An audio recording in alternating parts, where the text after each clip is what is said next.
এই যে নিরপেক্ষতা, যেটা বিচারটা তো গ্রহণযোগ্য হতে হবে সবার কাছে, না?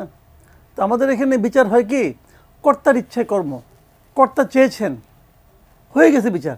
এখন কোর্টের মধ্যে উকিল কি বলতেছে, সাক্ষ্য প্রমাণ কি আছে, আইনি কি বলে, এর কিছু যায় আসে না রে ভাই। উনি চেয়েছেন, হয়ে গেছে।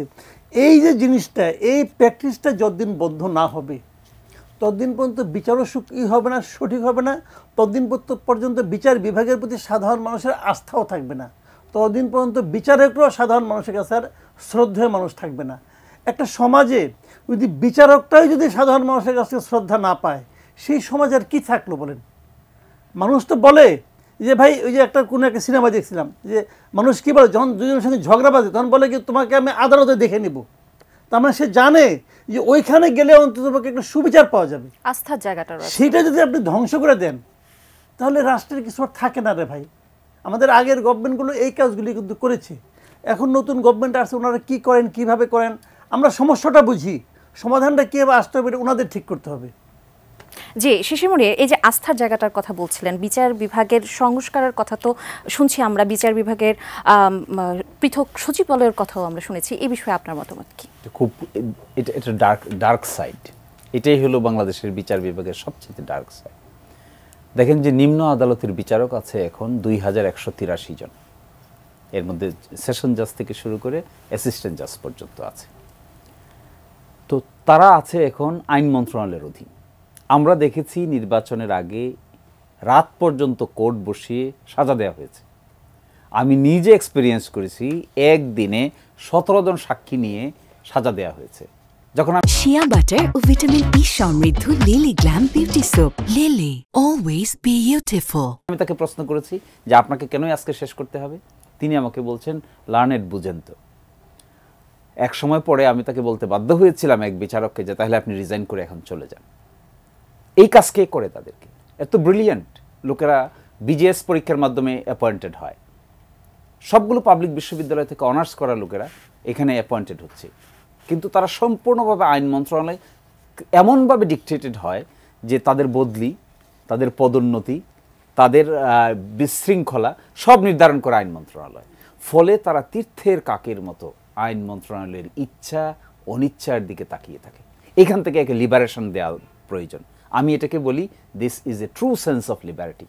ইন্ডিপেন্ডেন্স যদি দিতে হয়, নিম্ন আদালত যদি বিচার করতে না পারে, সব কিছু হাইকোর্টের ঘাড়ে এসে পড়ে, আপিল বিভাগের ঘাড়ে এসে পড়ে, আপনি কোনো বিচার করতে পারবেন না 18 কোটি মানুষের। এটা পসিবল না। এই জন্য ফার্স্ট কাজ হওয়া উচিত to separate judicial secretariat. First chief জাস্টিসের অধীনে আনা উচিত। সেকেন্ড কাজ করা উচিত, এদের উন্নতি, অবনতি, শৃঙ্খলা, বদলি এবং তাদের যে প্রমোশন, সব কিছু in consultation with the supreme court হওয়া উচিত, not in consultation with the president. 116 অনুচ্ছেদে কনস্টিটিউশনের in consultation with the president বলে, ভেস্ট ইন দ্য প্রেসিডেন্ট বলে সব ডেস্ট্রয় করে দেওয়া হয়েছে। এটা 4th অ্যামেন্ডমেন্টের মাধ্যমে করা হয়েছে, এবং 4th অ্যামেন্ডমেন্টটাকে অ্যাপ্লিকেবল করেছে কনস্টিটিউশনের এসে 5th অ্যামেন্ডমেন্টে। 5th অ্যামেন্ডমেন্ট যেটা অ্যাপ্লিকেবল করেছে, এটাকে অ্যাপ্রুভ করেছে এসে 15th অ্যামেন্ডমেন্টে।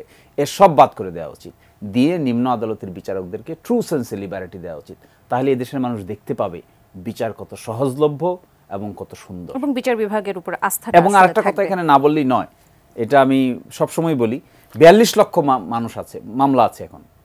আপিলের ডিভিশনের বিচারক আছে মাত্র 6 জন, হাইকোর্ট ডিভিশনের বিচারক আছে। আমরা একদম শেষ পর্যায়ে যদি একটু ছোট, এটা হতেই পারে না। এই জন্য এটা দেওয়া পসিবল না। নিম্ন আদালতের বিচারককে তাড়াতাড়ি লিবারেট করে দেওয়া উচিত। সুপ্রিম কোর্টের অধীনে, চিফ জাস্টিসের অধীনে দ্রুত জুডিশিয়াল সেক্রেটারিয়েট এস্টাবলিশ করা উচিত। জি, মাসুদ কামাল, আমি একদম ছোট করে যদি বলি যে গত সরকারের আমলে দুর্নীতি, অনিয়ম, ক্ষমতা চর্চার যে ব্যাপারটি দেখেছি, তা থেকে কি আমরা মুক্তি পাবো? এটা তো জ্যোতিষ বলতে পারবে না, আমি যখন সাধারণ লক্ষণ দেখছেন কি? তবে আমরা পেতে চাই। সবচেয়ে বড় কথা হলো কি, আমরা পেতে চাই, এদেশে সব মানুষ পেতে চায়। আমরা অন্যায় দুর্নীতিতে নিষ্পেষিত হতে হতে না, আসলে নীতি কোনটা ছিল, কোনটা হওয়া উচিত, এটা বলতে গেলে আসলে ভুলেই গেছি। আমরা জানিও না, ভুলে গেছি যে কী আসলে কী হওয়া উচিত। কিন্তু আমরা এখান থেকে আসলে মুক্তি চাই। একটা দুঃসহ অবস্থানে কিন্তু আমরা ছিলাম। আমি যে সহজ ভাষায় বলি আর কি, যে দেখেন আগের গভর্নমেন্ট যেটা ছিল, ওটা আমাদের কাছে ছিল একটা ছিল হাবিয়া দুজক ছিল, বুঝছেন? এই হাবিয়া দুজকের যা বৈশিষ্ট্য সব ওখানে ছিল। কথা বলতে পারতেন না আপনি, কিছুটা করতে পারতেন না, মানে কোথাও ন্যায় বিচার পেতেন না, কোথাও আইনের শাসন ছিল না, কোথাও মানে আপনার প্রশাসন আইন শৃঙ্খলা রক্ষাকারী বাহিনী যেখানে যাবেন আপনি সব জায়গায় দলীয়করণ। ওরা একটা মানুষকে মেরে গেলেও তার কোনো বিচার হইতো না, বিচার চাইতেই পারতেন না আপনি, বিচার কেমনে করবেন? তো এই যে বিষয়গুলো ছিল সেখান থেকে আমরা মুক্তি চাই আসলে। কিন্তু ওই যে আগেই বললাম যে কীভাবে মুক্তি আসবে এটা নির্ধারণ করার দায়িত্ব কিন্তু এখন যারা ক্ষমতায় আছেন অন্তর্বর্তীকালীন এবং যারা আগামীতে ক্ষমতায় আসবেন এবং যে সমস্ত পলিটিক্যাল পার্টি আছে সবাই মিলে এটা ঠিক করতে হবে।